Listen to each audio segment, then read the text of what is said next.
There's a number of things also going on in the county of Nyeri that have raised concern over the years and over the past months, and some of them include coffee theft, coffee prices, as well as the Karatina market. These are a number of issues that we are quickly going to speak to the governor about, and I'm going to speak to Governor Mutahi Kahiga. Thanks for joining us, sir. Thank you, Dan. First and foremost, right off the bat, how do you feel when you're the county governor of a county where we are seeing people ridiculing your people about women beating men? Maybe I should start by belatedly welcoming you to this county, Dan Mwangi. And I think I need to say that that's a figment. It's not true. So the people who are saying that wengine wamesema nimepigwa na bibi, is are you sure that they even know who beat them? I saw some of them were drunk. Do you take a drunk man seriously? I don't think so. Okay, I'll tell you this. The Nyeri woman is an aggressive woman. She is a go-getter. Anyone who stands in her way will be pushed aside. And I'll give you an example. Out of my cabinet of 10, I have 5 women, 5 men. My deputy is a woman. That tells you how seriously I take the Nyeri woman. But I think I need to see a better picture of the Nyeri woman. I want to think about the Nyeri woman as Wangari Mathai, a winner, a Nobel Prize winner.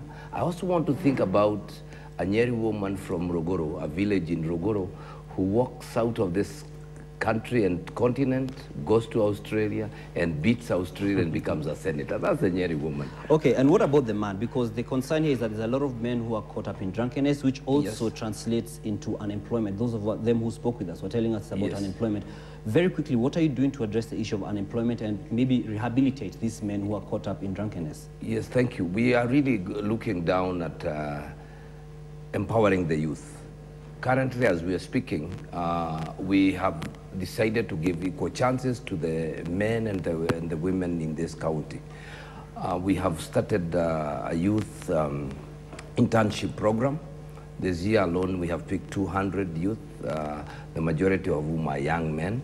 We are mentoring them. We're paying them 10,000 shillings a month and giving them an opportunity to be mentored. Really, we must admit that this is not a Nyeri problem, especially where the youth are concerned.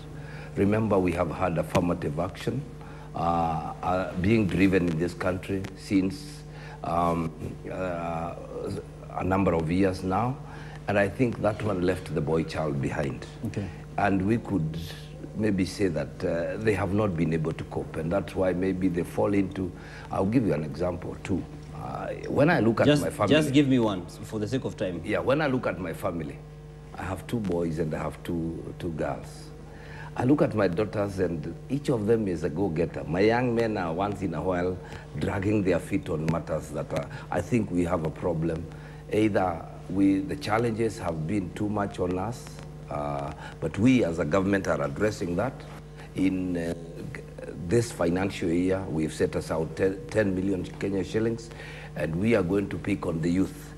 We have decided that, especially the young men, where our VTCs are concerned, for vocational training centers, we'll be giving bursaries worth 15,000 Kenya shillings to every young man who goes to the VTCs. Okay, and now let's cross over to the matters of coffee. And there's a lot of thorny issues around them, but I also wanted to address the issue of coffee theft because we are getting to the harvest season, which is when we have the theft cases happening a number of times. CS Matiang'i said that in 2 months, but that's towards the end of December, this should have been brought to a close. What is the county doing to ensure that this happens so that it's not just another proclamation? Because it affects your very farmers. Incidentally, when I took over, we decided to focus on production. And we spent about 50 million Kenya shillings worth of lime, which we have given to the farmers in a bid to try and increase in production. The second thing we are doing is that we are addressing governance in cooperative societies, because really that is where the problem is. When we don't have the proper governance, people are, the management committees are not doing what they should, then we have that kind of problem. So we are addressing that.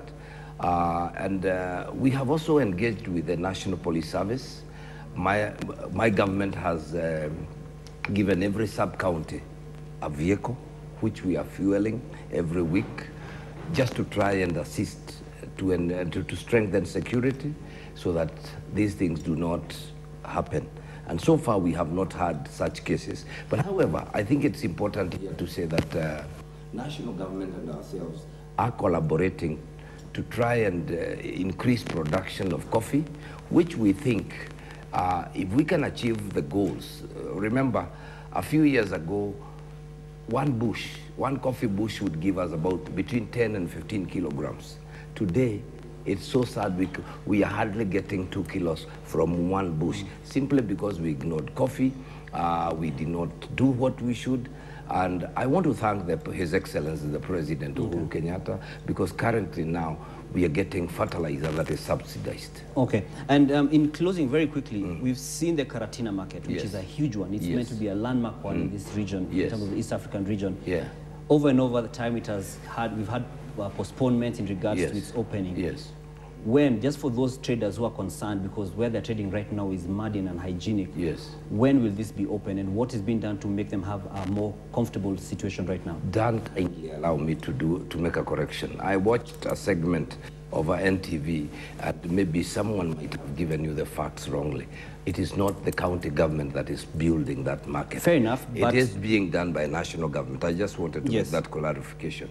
We expect that this market will be opened on Thursday, coming week. If all things remain constant, the President has committed to come and open it, launch it on Thursday, and we will be bringing in the traders back to the market. And the ones who are now trading in a very muddy place? Yes, those are the ones. And we need to say this, because this is my commitment. Once the market is open, it will be handed over to the county government. Our commitment is to ensure that the men and women who left that market 9 years ago come back fast. Once they are back in the market, any extra spaces will be carefully and fairly distributed.